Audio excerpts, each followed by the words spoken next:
Il y a certaines informations que le prince William préférerait peut-être ne pas voir être révélées mais cesse sans compter sur les confidences de certains proches. Lund-Enterre a révélé le petit surnom qu'il donne au futur roi d'Angleterre qui en dit long sur son rapport avec la boisson. La suite après la publicité. Ce n'est pas la première fois que le rapport à la boisson du prince William est évoqué publiquement. En effet, dans son autobiographie intitulée Spare, le suppléant en français, le prince Harry raconte que son frère était en état d'ébriété le jour de son mariage avec Kate Middleton. Jay était choqué quand je suis allé le récupérer le matin, et que Jay vu son air hagard, ses yeux rouges. Il n'avait pas l'air d'avoir fermé l'œil de la nuit, écrivait l'époux de Meghan Markle. Il assurait que son frère sentait l'alcool et plus précisément le rhum de la veille, à tel point qu'il lui aurait proposé des pastilles à la menthe. Cette fois-ci, c'est Mike Tindall, un autre membre de la famille royale, qui a évoqué le penchant pour l'alcool du prince William comme rapporté par nos confrères du Daily Mail.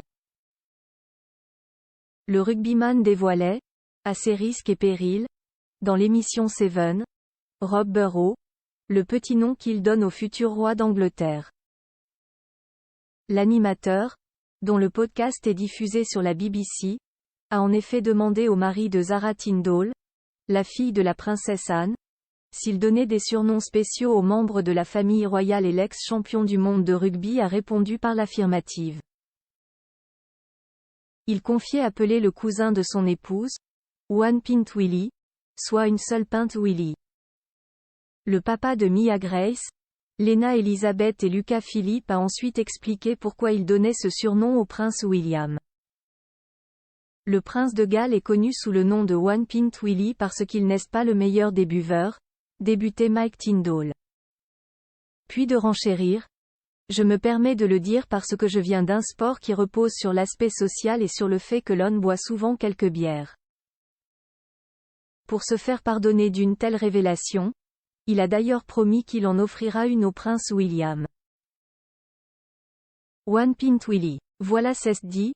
Désolé monsieur, concluait-il avec humour face à son épouse qui n'est pas parvenue à retenir son rire. Elle lançait d'ailleurs avec plaisanterie. Oh mon Dieu, tu vas avoir des problèmes. Point. Le couple Tindall étant lancé dans les confidences, chacun a révélé comment il appelle l'autre. Ainsi, Mike Tindall a avoué appeler sa femme Munchkin, un type de chat originaire des États-Unis. En gros, nous nous appelons souvent Munchkins. Je ne sais pas comment ça a commencé mais c'est resté, précisait-il. Quant au surnom que lui donne la fille de la princesse Anne, le rugbyman a préféré la laisser choisir de le dire ou non. Je vais laisser Zara décider si elle veut divulguer comment elle m'appelle dans son téléphone, insistait le papa de 3 enfants. Et la principale intéressée de ne répondre qu'à moitié, il est enregistré dans mon téléphone avec un surnom qui se termine par chaton. Des révélations qui devraient amuser les fans de la famille royale. La suite après la publicité.